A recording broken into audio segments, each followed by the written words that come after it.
Assalamualaikum warahmatullahi wabarakatuh. Waalaikumsalam warahmatullahi wabarakatuh. Luar biasa, terima kasih teman-teman semuanya. Di kesempatan siang ini ya, siang hari ini. Malam. Oh, iya toh. Ngono kuwi lho senengane iki kowe wis entuk apa-apa kok gawe malam. Baik, untuk kesempatan siang hari ini kita akan ngobrol-ngobrol dan ketemu, kita berjumpa kembali di channel YouTube-nya ada UST Yulianto Official. Betul sekali.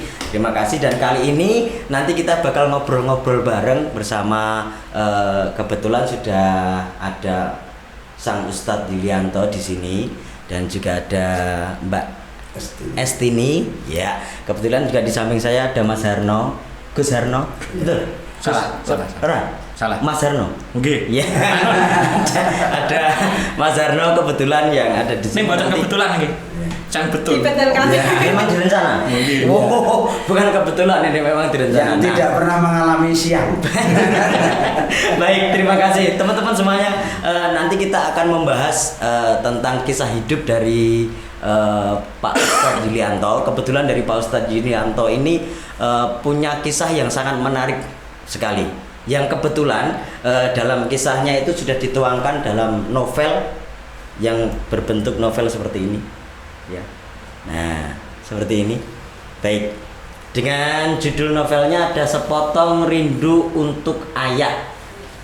Nah, kalau dilihat dari judulnya, memang ini mungkin karena sepotong rindu untuk ayah, ini adalah salah satu bentuk kerinduan kepada sang ayahanda. Nah, ini mungkin dari Pak Yulianto ini sedang mencari ayahnya atau bagaimana, nanti akan kita kupas, akan kita tanyakan langsung kepada narasumber kita, ada Pak Ustadz Yulianto. Jadi mohon maaf Pak Yulianto, sebenarnya kisahnya sendiri bagaimana untuk Pak Yulianto ini, mungkin sampai akhirnya kisahnya dituangkan dalam novel itu sebenarnya punya kisah menarik yang seperti apa? Assalamualaikum warahmatullahi wabarakatuh. Waalaikumsalam warahmatullahi wabarakatuh. Sehat Mas Rakil ya? Alhamdulillah sehat Pak. Yang jelas sehat, tidak hanya sehat jasmani rohani, tapi yang terpenting juga sehat ekonomi gitu yang Betul sekali Pak Yuli. Karena kalau ekonominya lemah, iya, semuanya akan menjadi lemah. Seperti saya Pak Yuli. Seperti saya Pak Yuli. Walaupun gagah seperti ini, kalau saya tidak punya uang juga ingat ini Pak Yuli. Nah ya Mas Eno, beda nek karo Mas Eno baru duit bara ora. Nek kita tetap sumringah. Aku gumun kan. Ya luar biasa Mas Eno, terima kasih, salaman sih. Tekan Magelang menan. Weh, salaman kowe masuk kudu kok papan kowe kudu. Berarti salaman ki salim. Ya. Iya. Sebenarnya Mas Ragil ini, gimana, saya ini awalnya tidak ada gambaran untuk membuat novel ya. Tapi karena di perjalanan waktu kebetulan saya punya kisah yang mungkin tidak banyak orang mengalami. Terus saya ketemu dengan seorang penulis novel ya, yang di dekat saya ini Estini. Iya. Namun ini tidak begitu kenal ya, tidak terus. Wong saya kenal sama Estini ini masih ingusan ini, masih dari sejak kecil SD ya, masih SD. Oh, ya. berarti sudah kenal lama ya sama Mbak Estini ya.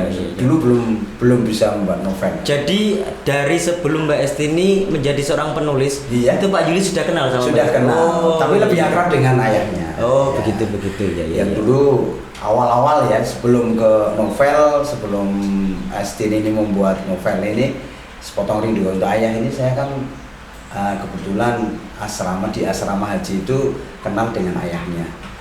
Ayahnya ini mewakili dari Gunung Kidul untuk ikut di asrama haji dalam pembinaan sebagai dai gitu ya. Oh iya. Waktu itu, dan saya mewakili dari Sleman. Begitu Nah, ya. saya masih ingat tahun berapaan ya, 90-an 6 ya, kalau enggak sekitar 96-an itu ya. Saya kenal di sana waktu itu, mengikuti semacam training atau pembinaan untuk diberikan ilmu ya. Jadi awalnya ketemu dulu memang akrabnya justru sama ayahnya Mbak Estini begitu ya. Iya. Jadi ini untuk Pak Yuli, mohon maaf. Ini kan kisahnya itu kan dari mulai kecil ya? Atau dari mana ini? Di awal kisahnya itu untuk sang penulis sendiri mungkin bisa dijelaskan mungkin untuk awal sekali kisahnya itu dimulai dari mana ini? Dari masih dikandung, Pak Yulinya masih dikandung itu udah diceritakan. Jadi dari Pak Yuli masih ada di dalam kandungan? Iya. Berarti Kan Pak Yuli ini pemeran utamanya dari masih dalam kandungan ya Pak Yuli? Rasanya gimana Pak Yuli? Iya. Sebagai pemeran yang masih ada di Ya tidak bisa bayangkan nggak saya. bisa ini. Ora, tak kira ini nek jero kandungan terus ngerti ngono lho Pak. Ya. Kisahku kok ngene banget. Tapi kisah saya itu kan karena memang cerita dari budi saya yang Oh, yang dari iya. saya lahir ini yang selalu ngomong saya ya. Ngomong saya ini kan adalah budi saya. Iya. Jadi untuk Mbak Estini sendiri dari kisahnya ini hanya murni untuk pencarian sang ayah atau memang ada cerita-cerita menarik dari kehidupan Pak Yuli di masa-masa kecil dan masa-masa remaja mungkin ada atau memang murni untuk pencarian sang ayah ini ceritanya. Mohon maaf. Novel Sepotong Rindu Untuk Ayah ini semacam kayak novel biografi. Jadi dari kisah kecilnya sampai nanti dewasanya sampai saat ini. Jadi Iya. dari kecil, dari proses ditinggal bapaknya pergi. Jadi mungkin kisahnya itu dimulai dari mungkin Pak Yuli belum apa namanya lahir. terpikiran itu dari Pak Yuli belum terpikiran seorang ayah gitu ya. Jadi sudah dimulai kisahnya ya. Sudah ditulis di sini ya, di Iya. novel ini ya. Oh, betul sekali. Terima kasih luar biasa. Ini ngobrol-ngobrolnya sudah mulai serius sepertinya. Ini sudah mulai menjurus-jurus ke kisah. Nanti sudah sampai ke Bukan kata menjurus itu maksudnya. enggak maksudnya bukan maksudnya menuju. Menuju. Jadi sudah sampai ke Mbak Estini. Nanti juga ada Mas Suharno di sini Mas Harno. Ini kebetulan adalah Mas Harno ini seorang arranger, betul ya Mas Harno? Arranger itu seperti apa tuh Mas Harno, bisa dijelaskan? Arranger itu apa sebenarnya? Aku kurang ngerti blas lho arranger. Tak kira ki sing nggon pahlawan nggon TV. Power Ranger itu. Power Ranger. Itu Power Ranger ya. Seperti apa tuh Mas Harno sebenarnya? Arranger itu seperti apa? Jadi arranger itu ya seperti ini arranger ini. Seperti Mas Harno. Iya. Berarti kalau tidak seperti Mas Harno berarti tidak dinamakan arranger ya? Ya nggak tahu. Kalau yang saya tahu, arranger itu bagian pokoknya permusikan dan perlaguan. Seperti itu tuh Mas Harno. Betul. Ya arranger itu ini sebetulnya itu tukangi bahasa Indonesia apa Mas Akil? Yo tukang wae. Ahli. Bukan ahli, sebetulnya tugas arranger itu membuat nada-nada yang baru lah istilahnya, yang baru yang belum pernah ada. Jadi untuk membuat sebuah kata-kata, sebuah kalimat itu menjadi sebuah lagu gitu. Oh iya apa namanya bisa dikatakan pencipta nggak bisa ya? Kalau pencipta lagu bukan. Lain lagi ya. Yo pokoknya yang arranger itu ya. pembuat musik untuk mengiringi sebuah lagu. Kalau pencipta lagu kayaknya ke lirik ya Mas ya. Iya, kalau itu Baik, songwriter. Kenapa dalam kisah ini, dalam novel ini kok sampai kita ketemu ke Mas Harno yang kebetulan adalah seorang arranger. Nah, kebetulan ini dalam kisah novel Sepotong Rindu Untuk Ayah. Ini kan terdiri dari beberapa bab ya, kalau saya sudah membaca sedikit kemarin ya. Ada beberapa bab itu memang dari bab-bab yang tertuang dalam novel itu kebetulan dari Pak Yuli sendiri memang diinginkan untuk dijadikan sebuah lagu. Begitu kan Pak Yuli ya? Iya. Nah, kebetulan di situ Pak Yuli bisa ketemu dengan Mas Suharno. Jadi nanti untuk Mas Suharno di bagian-bagian lagu dan lain sebagainya nanti bisa kita tanyakan ke Mas Harno. Tapi mohon maaf, iki ketoknya aku lek ngomong wis rada suwi, rada seret. Wedange urung teko iki Mas. Wedange bagian wedange piye perwedangan jayengan nek cara kene. Bagian jayengan. Pengairan. Iya lah. Wah, kene yo wis dadi. Terima kasih luar biasa. Ya, untuk bagian perwedangan sendiri nanti bisa ditanyakan langsung pada arep tak tekoni malam wis rono. Ya, terima kasih Pak Yudi. Ini membuat betah deh. Ya, kita santai dulu, kita minum dulu boleh. Oh, mana Pak Citane? Oh iya. Mana Pak Citane barang ini. Terima kasih. Wah, luar biasa ini. Ini mendingan ininya aja nih Mas. Yang penting kan ininya ini. Oh iya. Siap. Nah. Baik, monggo kita minum dulu mungkin ya. Wah.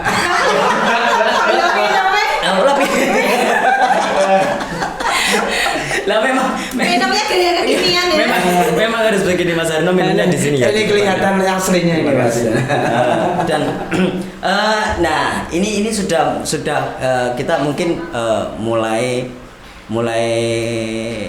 sampai ke pertanyaan yang sampai pada akhirnya untuk kisah-kisah novelnya itu nanti kenapa kok bisa dibikin soundtrack atau dibikin lagu-lagu seperti itu nanti kita tanyakan kepada Pak Yuli, kepada Mbak Esti ini mungkin tahu juga, sama Mas Herno juga mungkin nanti. Kok nanti? Sekarang aja. Enggak, maksudnya ada pertanyaan lain nih yang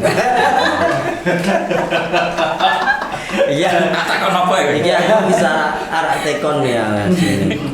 Dan untuk Pak Yuli sendiri untuk kisah dalam hidupnya ini kan di sini judulnya Sepotong Rindu untuk Ayah. Nah, ini sedikit bocoran saja. Nanti untuk kisah perjalanannya dari Pak Yuli sendiri. Karena memang Pak Yuli ini kebetulan selain punya kisah hidup yang sangat menarik seperti ini, kebetulan Pak Yuli ini adalah seorang pendakwah, betul ya? Yeah. Seorang penceramah. Nah, terima kasih dan luar biasa nih, wah, sangat keren. Ya. Terus dalam pencarian Sepotong Rindu untuk Ayah, ini mungkin ada kisah tersendiri nggak dari Pak Yuli sendiri dalam, maksudnya ada keinginan nggak dulu untuk mencari ayahnya gitu. Cara pribadi pengen mencari gitu, maksudnya ini kan judulnya kan Sepotong Rindu untuk Ayah. Nah, kemungkinan kan Pak Yuli kan sangat rindu sekali dengan kehadiran seorang ayah. Jadi sempat nggak dari Pak Yuli sendiri mencari dari keberadaan ayah? Mungkin ini karena memang dari kecil itu Pak Yuli sudah tidak tahu ayahnya di mana ya, berarti belum. Dari dalam kandungan itu sudah seorang ayahnya sudah tidak ada. Oh, masih. Berarti Saya ditinggalkan ayah itu umur 40 hari. berarti ketika Pak Yuli sudah lahir itu sebenarnya ayahnya masih ada di rumah itu. Masih ada ya. ya. Nah, kemudian memang karena masih berumur 40 hari kan jelas belum tahu ayahnya, belum paham ayahnya. Jadi Pak Yuli sendiri ada keinginan nggak di masa remaja atau ketika sudah besar itu ada keinginan nggak untuk mencari ayahnya, itu ada keinginan nggak? Awal pertama itu kan karena saya ini sejak kecil memang oleh budi saya dirawat dan budi saya sangat memperhatikan saya. Dan saya sangat kehilangan sekarang karena memang beliau ini sudah tiada lagi. Itu kan sering diantar ke masjid, digendong, dan sampai saya kira-kira sudah usia remaja ya. Usia remaja itu kan saya pernah mengaji dengan ustadz ya, seorang ustadz, dan disitu menerangkan kaitannya dengan berbakti kepada orang tua. Walaupun bagaimana keadaannya orang tua itu, anak tetap mempunyai kewajiban untuk mendoakan. Dengan pesannya Luqmanul Hakim, aksin man asa'a ilaik, berbuat baiklah kepada orang yang menyakiti hatimu, apalagi yang menyakiti waktu itu bapak saya, ayah saya yang sejak kecil meninggalkan saya. Tapi karena bagaimanapun itu tetap ayah kamu, dan kamu sebagai anak yang berbakti harus kamu doakan. Maka dari itu saya terus kemudian saya mendoakan, insya Allah mau, tapi akan saya lebih mantap kalau saya bisa ketemu dengan ayah saya. Jadi terus akhirnya saya punya keinginan untuk mencari ayah saya. Berarti sempat mencari ayahnya? Iya, jadi karena saya dengan Mbok D, dengan Bude ya, itu yang ibu saya kan di pasar, ndak mesti pulang gitu ya. Saya menyusul ke pasar, tanya sebenarnya bapak saya di mana, Bu. Nah, ibu saya nggak pernah menjawab karena memang nggak tahu. Nggak tahu dulu kan. orang dulu itu kalau nikah gampang, ya tidak harus pakai sekarang KTP online itu Kalau ya. nikah gampang, jadi perginya juga gampang. Gampang. Ya? Karena nikahnya gampang, Iya. jadi ngecul kayak barang kira tuh. Ya, kalau saya lihat dari Iya, iya, buku iya, nikah iya. itu ayah saya itu alamatnya juga di Mudia. Oh iya iya. Tapi fotonya hilang ya. Ya, Foto kebetulan saya waktu mencari itu senjatanya surat nikah. Jangan ketahui lah Mas Rakin, saya ini anak normal. Pamernya Mas Arna nih. Iya. Anak normal itu saya, ibu, ayah saya nikah itu saya lahir 1 tahun lebih, berarti kan normal. Iya. Sekarang kan banyak yang abnormal gitu lah ya.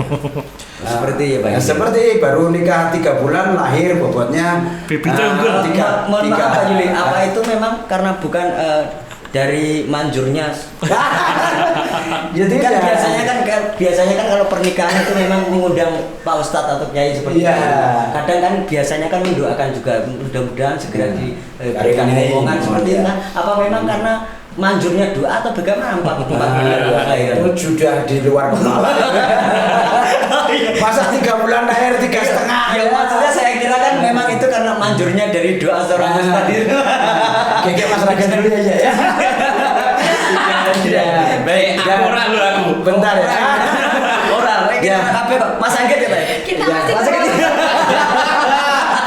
Nah, dari situ Mas, dari awal itu, Iya. maka saya dikasih tuntunan itu seperti pesannya Luqmanul Hakim, saya terus pengen besar sekali keinginan untuk mencari ayah. Iya. Alhamdulillah di pasar ini kan ada sopir becak ya, Hmm. sopir becak yang kebetulan itu kenal dengan ayah saya.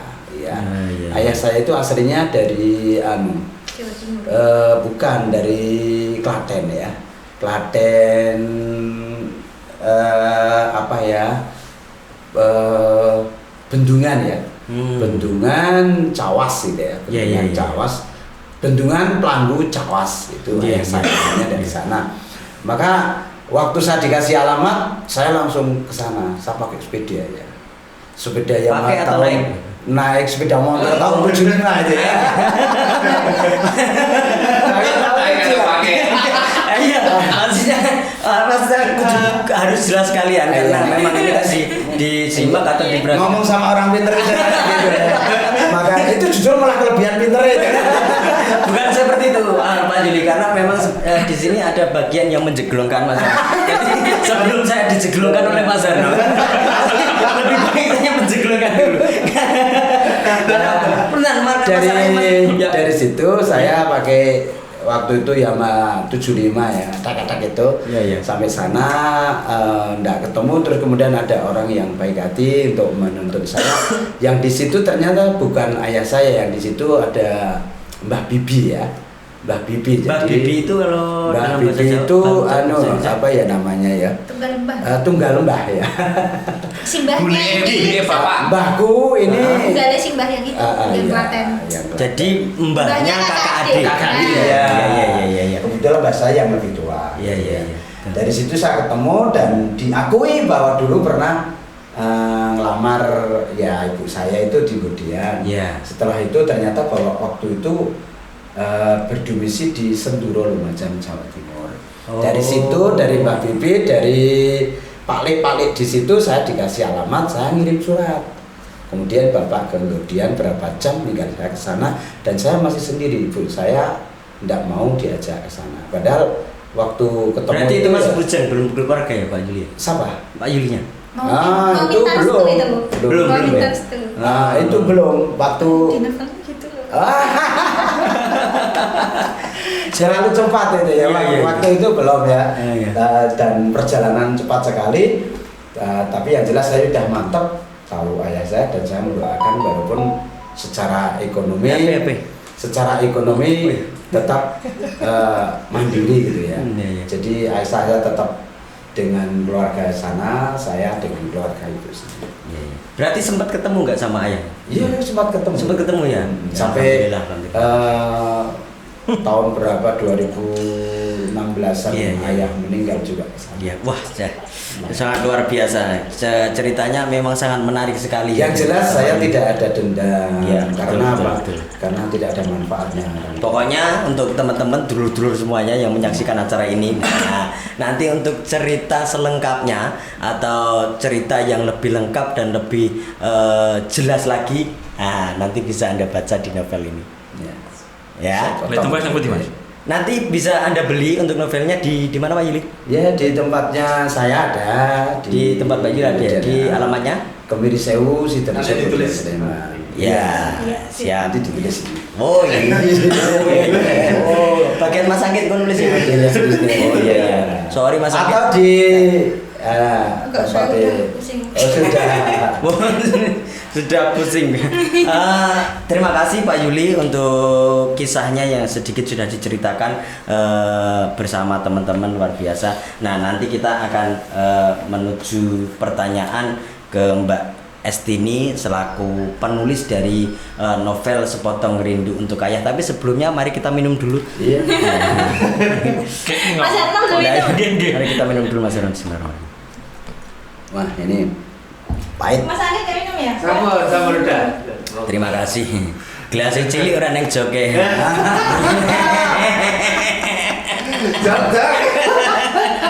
Terima kasih. Dan selanjutnya ini mungkin ke Mbak Estini selaku penulis dari novel Sepotong Rindu untuk Ayah. Nah, seperti yang sudah diceritakan oleh Pak Yuli tadi, bahwa memang kebetulan Pak Yuli ini kenal atau tahu Mbak Estianti itu sejak Mbak Estianti masih Estini. Nanti diprotes sama sorry, maaf, aku tekan gue Estianti bareng. Makanya kemarin mana ada. Maya Estianti. Oh iya. Ora, soalnya kemarin aku pernah mewawancari Mbak Estianti. Maya Adria. Jadi aku saya mikirin yang kalau Estianti Mbak Krisdianti. Mbak maaf ya Mbak Estini ya, Mbak Estini. Nah, kebetulan kan memang kenalnya dari masih kecil. Iya. Ketika masih kecil kan belum mungkin kalau Mbak Estini ini sudah menjadi penulis. Untuk Mbak Estini sendiri menjadi penulis itu sejak kapan? Ya. Sebenarnya justru dari kecil Pak Yuli, dari Oh, gitu SMP, dah. Oh, memang. SMP. Cuma Oh, waktu iya. itu memang belum kenal Pak Yuli ya. Jadi saya masih sekitar kelas 4, kelas 5 itu masih suka main layangan di depan balai. Sama hidungnya apa itu rembesan itu. Masih ikusan ya, masih kemana-mana bawa gitu ya. Lagunya jebrik gitu ya Pak ya. Oh gitu ya. Jadi kalau Pak Yuli ke rumah itu kan pas dari acara yang diceritakan di asrama haji itu kan ikut bapak saya di rumah Iya. berapa hari gitu kan. Iya. Itu kalau saya main layangan gitu suka dipanggil dikasih uang sama permen itu dulu. Jadi dari kecil itu emang Masih ingat uangnya berapa dulu? Berarti masih 100 miliar. barangkali masih ingat. Dan ya gini terus kemudian untuk Pak Yuli kok sampai bercerita kepada Mbak Estini untuk kisahnya itu memang beliau bercerita itu karena memang sudah tahu Mbak Estini menjadi seorang penulis atau memang sekedar memang curhat dulu sebelum itu? kalau bahasanya Iya, curhat akhirnya kan curhat terus ya, rada ekstrim. itu Bagaimana dulu? itu sebenarnya sebelumnya Pak Yuli udah sering mention di pengajian ya, jadi menceritakan kisahnya saya sama keluarga saya di pengajiannya kayak Oh, gitu. dari dalam dakwahnya memang Pak Yuli sudah mulai bercerita Iya, menceritakan ini teman saya dulu. Di asrama haji kan kebetulan Pendakwa, bapak anaknya sekarang iya. jadi penulis kayak gitu. Jadi udah istilahnya mungkin udah penasaran duluan ya Pak Yuli.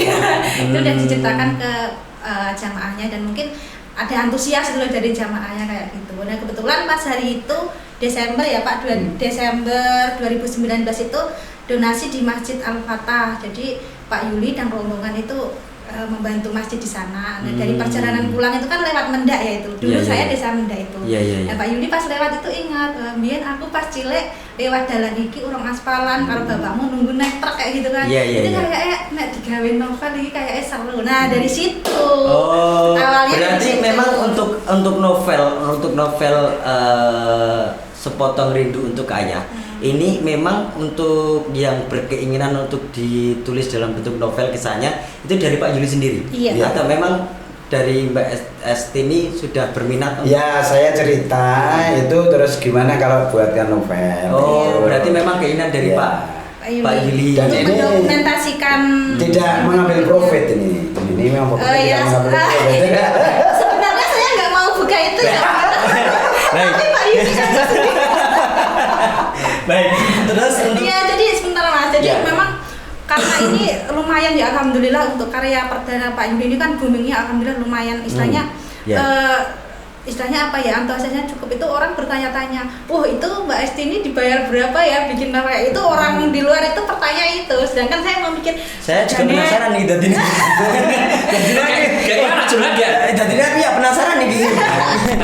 Sampai Iya, orang tadi ya. orang terkenal juga ingin bikinkan biografinya lewat tes ini juga. Iya ya, karena memang dari Mbak Esti ini sendiri memang untuk karya-karya Sudah tulisan-tulisan dalam novel berapa? itu sudah banyak sekali ya. Ya Tidak- alhamdulillah tidak emang hanya ini ya. Ya emang kan dari 2005 udah lama, dan terus terang memang Pak Yuli juga tahu berapa sebenarnya tarifnya untuk bikin satu novel itu, biaya produksinya bukan main gitu. Tapi saya kan kasihan orang duwe gitu loh. jadi Pak Yuli udah jawab ya tadi memang istilahnya. Maaf Mbak Esti nih. Iya. Berarti kemarin konsepnya sambatan.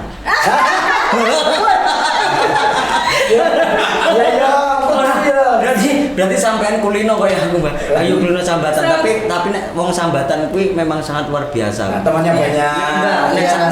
sambatan itu bisa menguntungkan sekali. Soalnya ngomong nek sambatan ini biasanya kayak yang sudah disampaikan oleh seorang pelawak yang sangat kondang kemarin, saya sudah dikatakan bahwa sambatan itu memang membuat kita menjadi lebih bebas untuk makan katanya. Hanya dikurangi an-nya aja sudah beda artinya loh, Mas. Karena apa? Karena nek sambatan itu nyungkil ke paku siji yo makmi podo kan. Harusnya nyambut gawe liyane. Tapi beda dengan kata sambat loh, Mas. Oh, iya. Sambatan dengan sambat beda loh. Lain. Ini sambat kan mengeluh. Iya, iya. Nah, ini enggak pernah mengeluh, walaupun enggak dibayar gitu. Kalau Mbak Esti nggak pernah mengeluh ya. Nggak pernah mengeluh. Iya, iya. Kok Karena gitu, sudah. Pak? Wah, Karena ini banget. kenapa Mbak Esti ini nggak pernah mengeluh? Karena eluhnya sudah habis. Tapi satu sih salah Mas Agil. Gimana? Kalau sambatan itu temannya banyak itu salah. Lah, salah. Gimana? Temannya ya tetap manusia nanti. Kalau banyak kalau banyak nggak bisa sambatan. Iya ya. Mas Herno terima kasih sudah menjelaskan. Satu kali untuk Mas Herno. Lucu sekali. Luar biasa Mas Herno. Mas Herno ini seorang arranger atau seorang pelawak? Ya saya itu kalau pas laku ya arranger, kalau nggak laku ya tetap arranger. Alfian luar biasa. Tapi ada kisah nyata yang tidak tertuang di novel itu. Apa Waktu itu? itu saya mau ngaji di daerah Baron itu ya. Iya. Berarti itu besok dinovelkan lagi aja Pak. Wah, Jangan gitu. dibocorkan. Tapi sedikit kok. Saya itu pas maghrib mampir di rumahnya Estini nih ya. Yang lama Iya, ya. iya. Gimana? Teman-teman saya itu pada kejeblok pintu. Itu satu. Terus saya waktu saya sholat